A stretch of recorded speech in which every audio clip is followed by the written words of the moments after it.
Howdy folks, Rob MaximumRD responding in video form to this fellow right here, Sandamtod. Sandamtod has asked the community, or I should say is posing the question to the community, have you ever skipped work or school because of a video game? Because of a video game. So I thought I'd jump on this one quickly, do a short video response here, and just to say that, well, no, as far as work goes, I haven't skipped work or missed work due to playing video games. That's not to say I haven't been extremely tired or not wanted to go to work because of video games or a system coming out or something like that. I'm talking in the past anyways. I'm not currently working, but so that wouldn't be an issue.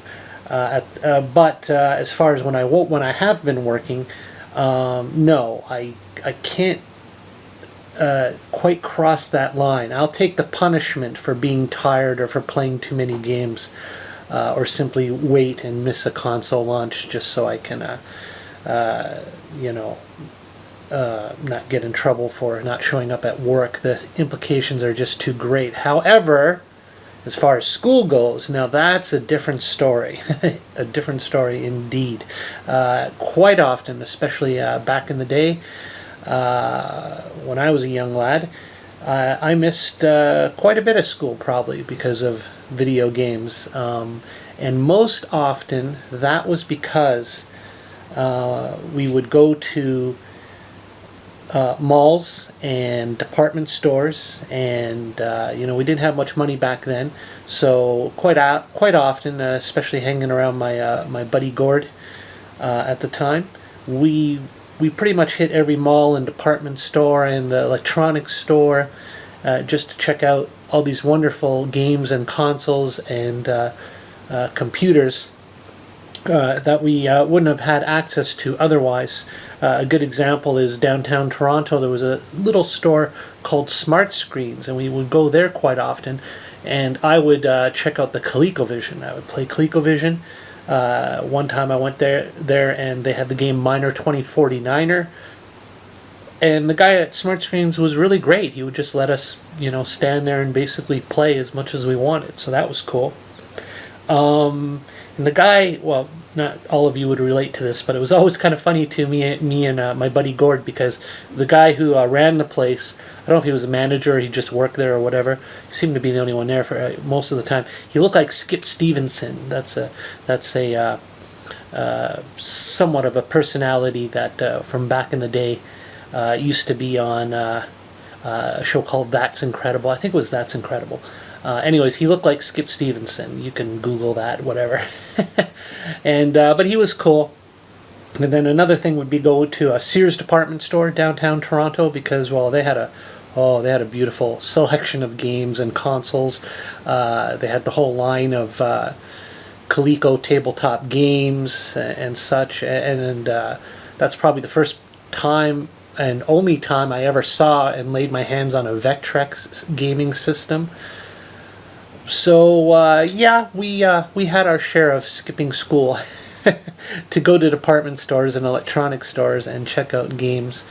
But I think the coolest one of all was a place along Yonge Street, downtown Toronto.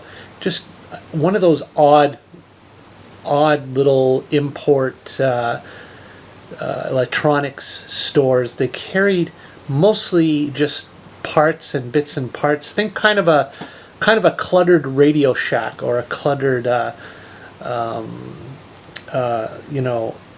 more, it almost was something a cross between a flea market and I guess just a regular electronics store. They had mass quantities of components and parts and chips and things like that, and me and him went in there, just not really thinking too much of it, just seeing what kind of cool stuff they had. And we noticed they had like a balcony that headed upstairs, and there was some TVs that were visible from the ground floor. So we headed up there, and there was no one else up there, but there was a TV hooked up to an Atari 2600 system, and literally dozens and I mean dozens of Atari cartridges.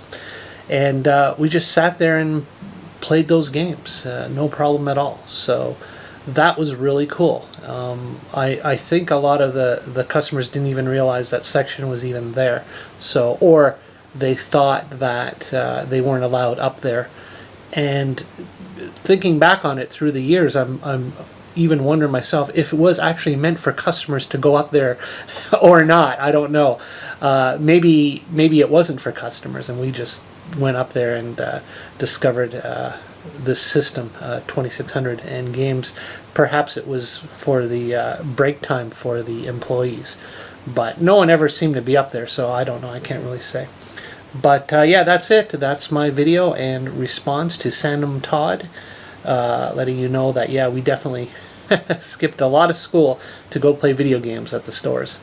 So thanks for the question, and this is Rob, MaximumRD out. Thanks for watching.